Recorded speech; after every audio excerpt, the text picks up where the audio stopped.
Continuamos con nuestra serie A la luz de su palabra en su episodio 122 de las series que vengo realizando, es la más longeva. Y bueno, agradecido a Dios por una semana más donde podamos, en lo particular yo también pueda tomar la palabra de Dios, tocarla, pasar sus páginas y meditar algunos de sus pasajes. Eh, es una manera, diría yo, sana, además de mantenernos en diálogo con Dios. Obviamente lo que uno lee yo creo que es muy peligroso, comienzo con este prólogo, es muy peligroso cuando comenzamos a tomar de la palabra de Dios lo que nosotros creemos que en realidad lo identifica y aquello que no, pues tuvo que haber sido un error del transcriptor, del agiógrafo o del que haya sido. La palabra de Dios es como nosotros, nosotros tenemos cosas que a otros agradan y otras cosas que no agradan. Pero cuando se trata de estar con nosotros, pues tienen que aceptarnos en nuestra integralidad. Dios es un ser integral donde todo es perfecto, donde todo está bien y que generalmente cuando algo nos choca, no nos gusta, aunque no nos guste escuchar esto, tenemos que revisarnos en nosotros, porque estamos hablando de Dios, no estamos hablando de cualquier persona, de cualquier ser además. En su naturaleza divina, única y perfecta, que lo hace pues familia, Padre, Hijo y Espíritu Santo, pues en Dios transitamos yo diría que en tres pilares fundamentales. El Dios del amor, que prevalece siempre, el Dios de la misericordia, el Dios de que no, eso lo ayuda, por supuesto, lo hace dentro de sus atributos a no tener capacidad de odiar, de envidiar, de desear banalmente cosas sin sentido, muy superfluas.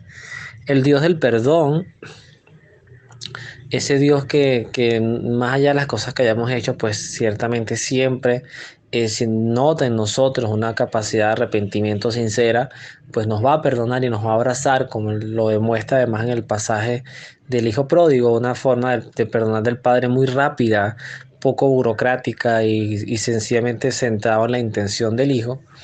Y un Dios de la verdad y la justicia, que van de la mano, donde a pesar de su amor y a pesar de su capacidad de perdonar, pues nunca será alcahueta, nunca será corrupto en su manera de mirar las cosas con una profunda objetividad. Y eso precisamente lo destacamos en el profeta Amós, que ya les comentaba, que Amós era lo que para nosotros hoy sería un laico, un pastor de ovejas, además que venía del reino del norte, que era un reino separado del reino de Judá, el que traía el linaje de Israel, y nos deja mucho entrever pues que Dios pues sencillamente derrama su gracia, su espíritu con quien Él quiere, y hay personas de otras religiones, de otras denominaciones que también nos pueden evangelizar. Eso también hay que decirlo con propiedad. Nosotros estamos convencidos, en lo particular lo hablo, de que en los sacramentos y en nuestra fe está toda la verdad consumada.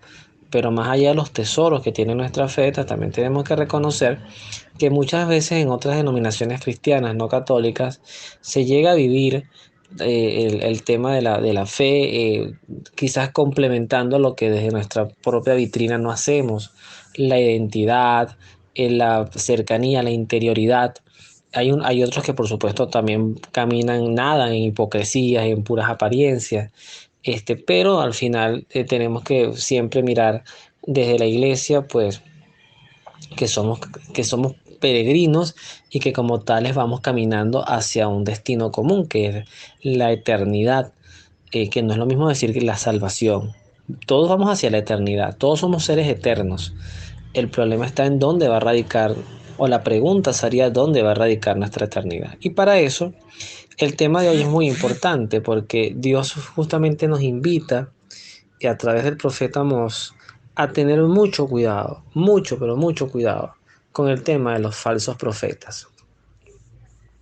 Y para eso va a tener como dos miradas. La primera que nos va a dar el profeta Amós es el papel intercesor de un verdadero profeta. O sea, como un profeta, un hombre de Dios, cuando digo hombre, lo digo en el lenguaje, yo sé que no es un lenguaje muy de estos tiempos, pero en la integralidad hombre y mujer, ser creado, como un ser de Dios, este siempre media, es lo que hacen los santos, especialmente nuestra Madre María Santísima, media por nosotros. Y esto también tenemos que verlo con mucho cuidado, porque no es que Dios necesite gente que le aterrice. Yo conozco personas, y no dudo que yo sea también una de ellas, que necesitan de alguien externo, un cable tierra que nos aterriza y nos hace controlar nuestras emociones. Por lo menos para mí, en este tiempo, en este momento, para mí ese cable tierra es mi esposa, muy característico de por sí de la mujer.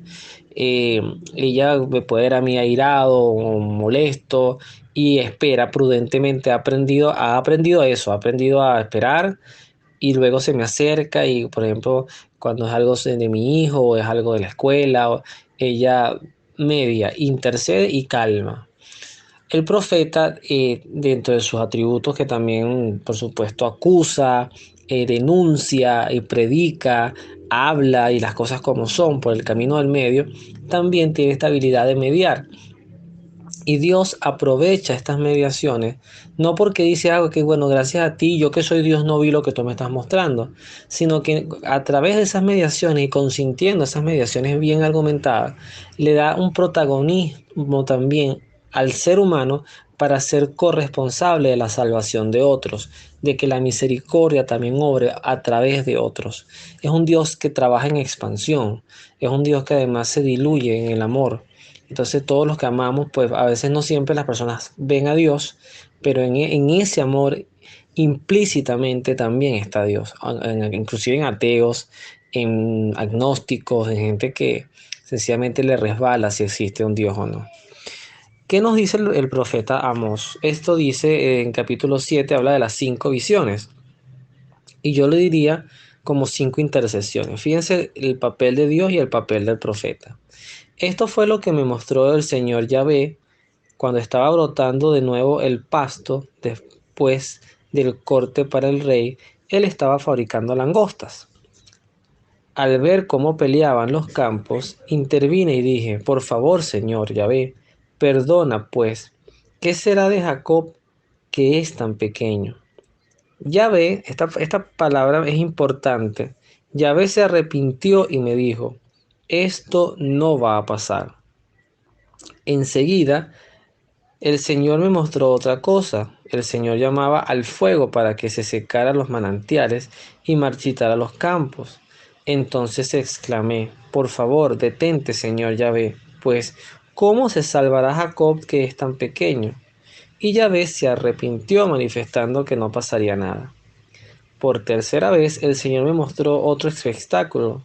Un hombre estaba de pie al lado de un muro con un nivel de plomo en la mano. Y como Yahvé me preguntara qué veía, yo le respondí que un nivel de plomo. Entonces Yahvé se prosiguió: voy a ver si está desplomado o no Israel, pues ya no lo apuntalaré más. Los altos lugares sagrados de Isaac serán demolidos, los santuarios de Israel destruidos, y yo me lanzaré espada en mano contra la familia de Jeroboam. Palabra de Dios, te alabamos, Señor. A ver, Dios siempre va a velar, y yo creo que es algo que caracteriza. Si nosotros lleváramos un lenguaje muy simple, muy para niños, el, el, el, el, el, el objetivo, la misión principal de Dios es velar porque se haga el bien. Y cuando el bien no ocurre, pues inmediatamente vamos a ver el rostro de un Dios que corrige. Llámenlo como lo quieran llamar, a través de castigo, de amonestaciones, de correcciones, como lo quieran llamar, pero de que Dios corrige, corrige. De hecho, yo escuchaba a un sacerdote, el padre Antonio Fortea, también lo he citado en otras oportunidades, que él dice, como todo el mundo a veces está esperando el final de los tiempos, el apocalipsis, él dice que el final de los tiempos, él no lo, si uno interpreta los signos bíblicos, pues no lo ve, porque previo al final de los tiempos se habla de, por ejemplo, una gran apostasía. ¿Qué es una gran apostasía? Bueno, prácticamente un planeta cargado de herejías, donde ya Dios no entra por ninguna parte, donde ya nadie quiere ni siquiera saber de Dios. Es una gran apostasía.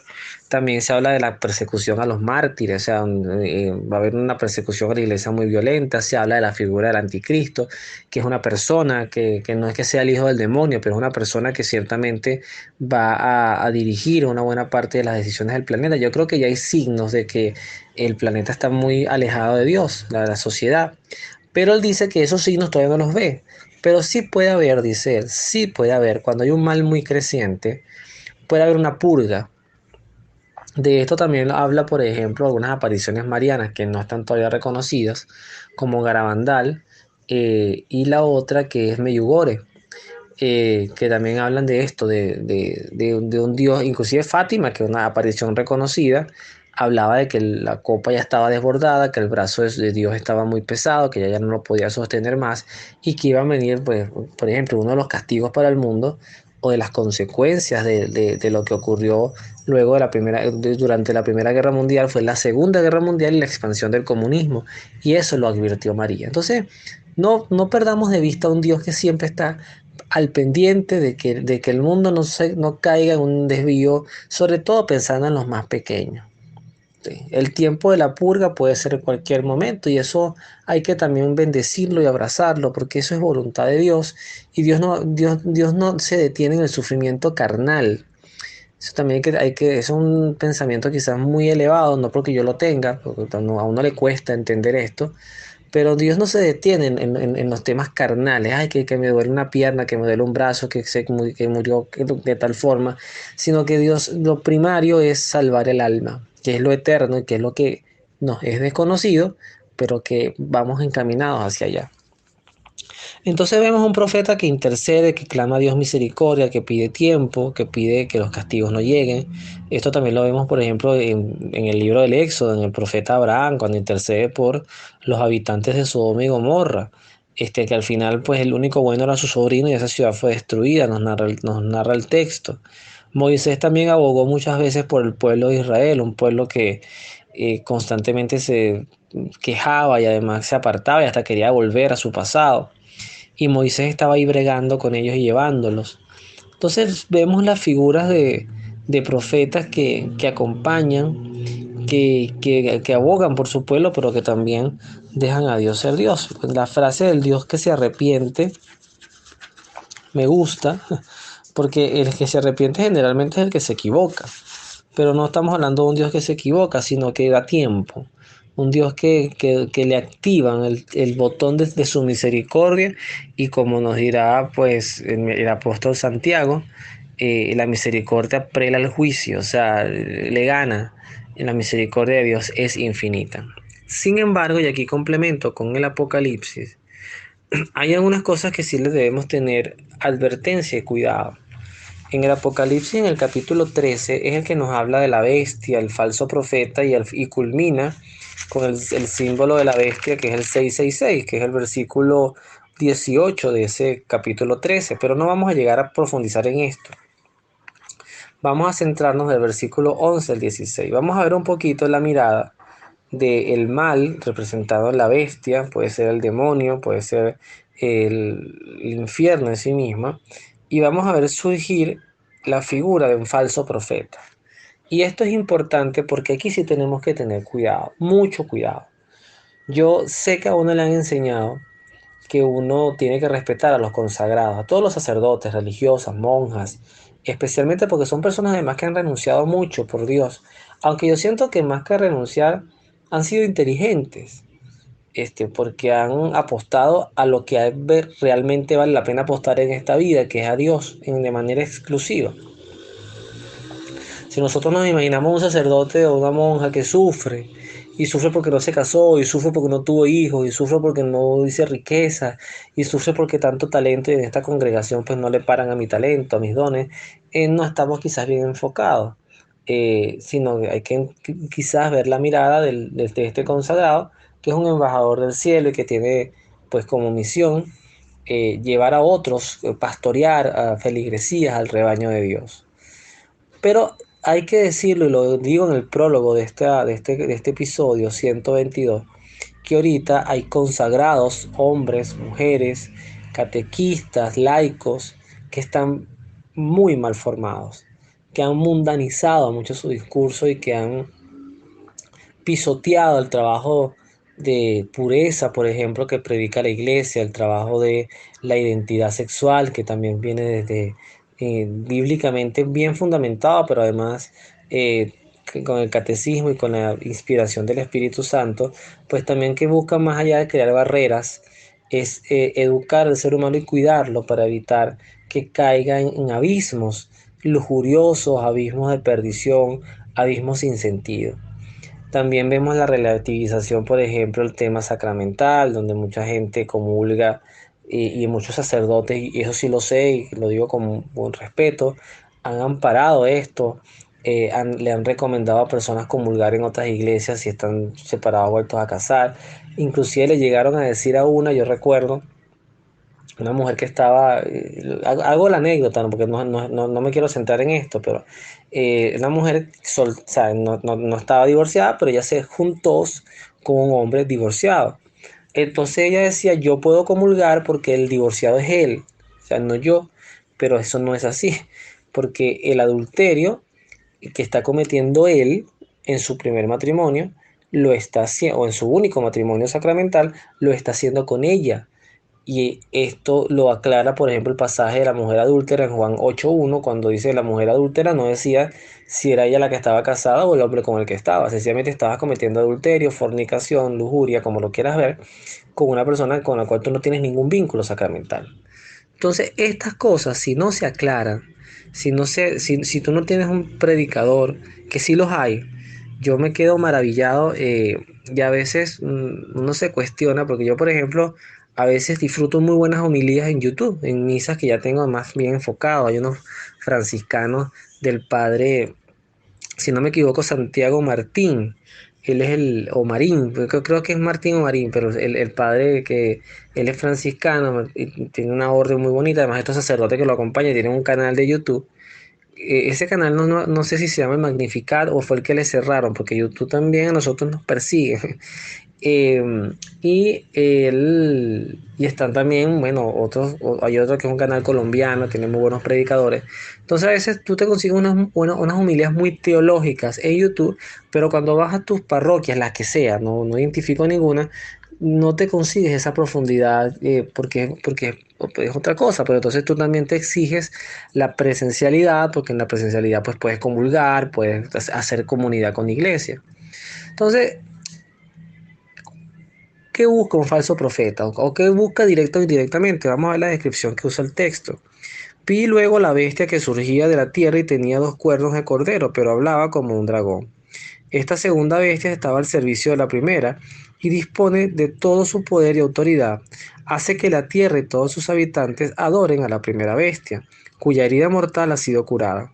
Realiza grandes prodigios, inclusive hace descender fuego del cielo a la tierra en presencia de toda la gente. Cuando hablamos un poquito de la figura del anticristo, que sí es una persona, que va a ser un ser, un ente, pero más allá de eso, pues hay muchos espíritus anticristos. Fíjense que no deja por fuera el tema de lo sobrenatural. O sea, no todo el que hace milagros, yo creo, también citando al padre Antonio Fortea, que tiene una suma demoníaca. Él es, entre otras cosas, un sacerdote especializado en exorcismo, y él decía en uno de sus capítulos del libro, de sus párrafos, hablaba de los milagros del demonio. Decía así: el demonio, si Dios lo autoriza, puede hacer prodigios. Puede ser que a través de la santería, del espiritismo, tú consigues una sanación para tu cuerpo, y con eso, pues, ¿qué gana el demonio? Pues gana adeptos a la santería y el espiritismo, y por ende la gente contamina su fe. No como Job, que a pesar que ya llegaremos a él pronto, que a pesar de tantas desgracias, pues se mantuvo fiel. Job no buscaba una fe para el mundo, sino una fe para el cielo, para la eternidad. Entonces, esta bestia hace prodigios y además busca que la gente adore al que siempre ha querido ser un dios y no lo va a hacer nunca, que es el demonio. Por medio de estos prodigios que le ha sido concebido obrar al servicio de la bestia, esto que viene es importante, engaña a los habitantes de la tierra y los persuade a que hagan una estatua en honor a la bestia, que después de ser herida por la espada, se había recuperado. se le concedió dar vida a la estatua de la bestia, hasta el punto de hacerla hablar y que fueran exterminados todos los que no la adorasen. Luego, en el último versículo dice, que voy a leer, hacen pues que todos, grandes y pequeños, ricos, pobres, libres y esclavos, se pongan una marca en la mano derecha o en la frente. Esa, ahí me quedo, eso continúa. Ahí donde habla de la marca de la bestia y luego habla del 666. En este contexto hay elementos que tatúan el alma. Por ejemplo, una persona que sea marcadamente feminista y proabortista. En este documental que salió el Papa Francisco que se llama Amén, Francisco Responde, colocaron un abanico de jóvenes allí, solamente una era marcadamente católica. Yo siempre los temas de televisión no los idolatro, o sea, ahí puede haber mucha actuación, pero me gustó la figura de una muchacha española que estaba allí, y los demás eran todos que si agnósticos, que si de tendencia LGBT, que si el otro era ateo, otro era musulmán, y todo eran pues, bastantes ataques, pero había una que se llamaba católica, decía yo soy feminista, yo soy catequista, decía ella, soy feminista y además pro aborto, y le dio al Papa Francisco la bandera verde, que tiene mucho que ver con todos estos movimientos feministas y proabortistas.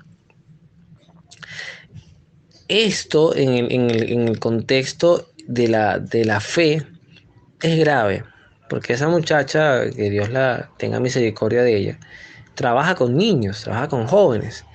Y nuestra fe no está marcada por marcar supremacías humanas. El hombre es más que la mujer más que el hombre, el blanco más que el negro más que el blanco, los homosexuales versus los heterosexuales. No, nuestra fe no está marcada por banderas. Nuestra fe es muy clara. Lo primero es saber llevar la identidad de tu propia naturaleza. O sea, la naturaleza a la cual muchos inclusive adoran y veneran, la naturaleza habla y es perfecta. La naturaleza, por ejemplo, marca diferencia, nos hace una sexualidad determinante y diferenciada. Somos XX o XY, son los cromosomas. Y además de allí viene toda una identidad y una respuesta que tenemos que dar como especie, si lo queremos ver. El hecho de reproducirnos. Hay muchos países, y esto se ha hablado, que están en peligro su demografía, sus economías, porque no tienen población, o sea, porque no tienen, de aquí a 56 años, uno de los países que está más pronto a desaparecer es Japón, a nivel de sociedad. Alemania tiene un déficit de 400.000 personas anuales, necesita, y no las tiene. Por eso vienen todas estas campañas de atractivos migratorios, porque se están quedando sin población porque la gente no quiere tener hijos. Entonces vean cómo el lenguaje de esto que llamamos la bestia en la Biblia es un lenguaje que va en contra de la fertilidad, que va en contra de la reproducción, que va en contra de la vida, que mundaniza, que le hace un culto al hedonismo, al placer. Y vemos ahí un Dios que nos advierte que estos no son profecías de Dios. O sea, estos no pueden ser profetas de Dios. Que Dios es muy claro en su mensaje, el mensaje del amor. Fíjense que una de las cosas que dice el Génesis, sean fecundos y multiplíquense. O sea, Dios quiere, y entonces hay un tema con la sobrepoblación mundial que yo no voy a decir si sea verdad o no. Yo creo que hay un tema de que dependemos de pocos recursos, muchos, y además yo creo que somos una de las sociedades más inútiles en cuanto a supervivencia humana. Nosotros no sabemos pescar, cazar, lavar el río, levantar chozas. Nosotros, si pasa una emergencia donde nos quedamos un mes sin luz, pues colapsamos, todo ya viene dado, la comida viene dada, nosotros no sabemos matar una res, sembrar cuando digo nosotros, discúlpeme, de repente alguien me está escuchando y dice, no, yo sí sé hacerlo, bueno, y bendito Dios que sepa, pero la mayoría no sabemos hacer esas cosas. Entonces, nos hemos vuelto una sociedad muy cómoda, que ha avanzado mucho y eso está muy bien, no nada maravilloso que tener un baño, tú puedas hacer tus necesidades, bajar una palanca y que eso se vaya, tú no sabes ni siquiera para dónde, pero tú no tienes que ir a un monte, a un río, a bañarte, te bañas con agua caliente, hay muchas comodidades y eso no es que esté mal, pero ciertamente tanta comodidad, tanto paraíso, como hay muchas prédicas que hablan del paraíso, el ser humano no debe construirse un paraíso porque en el paraíso, en el Edén, fueron sacados de ahí Adán y Eva, pero la serpiente continuó en el paraíso. Entonces a mí me gustó esa frase que escuché una vez, que todo el que busca construirse un paraíso, lo primero que se va a conseguir en él es a la serpiente. Y la serpiente siempre va a buscar apartarnos de Dios, porque además nunca nos vamos a sentir lo suficientemente satisfechos. El dinero nunca va a ser suficiente. Puede ser que no sea un problema. Hay personas que llegan a un punto en su economía donde ya el dinero no es un problema, pero suficiente nunca va a ser. Los placeres, los gustos, las experiencias sexuales, bisexuales, homosexuales, heterosexuales, como las quieras llamar, la zoofilia, la pedofilia, este, todas esas cosas tienen que ver precisamente con ese hambre insaciable del ser humano cuando lo que busca es el placer humano y carnal. El Señor nos decía, oren porque aunque el espíritu es animoso, la carne es débil. Y la carne muchas veces guía todos nuestros pensamientos, nuestras obras, nuestra forma de obrar. Entonces, bueno, en esta visión de los profetas quizás es advertirnos con cuidado, que tengamos cuidado a quienes oímos, a quienes escuchamos y que también le pongamos atención a nuestra conciencia, que le pidamos a Dios que sintamos. Yo sí creo mucho en eso. Cuando sentimos que algo no nos suena, que algo no nos confronta, que algo no nos interpela, hay que recurrir a Dios porque quizás ese predicador, quizás esa religiosa, quizás ese laico, inclusive quien les habla, más que un bien nos está haciendo un mal, aunque no lo sepa conscientemente, porque sencillamente está utilizando el lenguaje del mundo y no el lenguaje de Dios. Oremos mucho por nuestros consagrados, por nuestros catequistas, por las personas que le dedican tiempo a la iglesia, porque hacen falta, pero por encima de todo, de verdad, de corazón, hace falta mucha formación y mucha identidad con lo que es y no con lo que quisiéramos que fuera. Lo que es Dios. Dios no va a cambiar y aunque se quede con pocos, pues con pocos llegará a la tierra prometida. Que Dios los bendiga, nos vemos en la oración.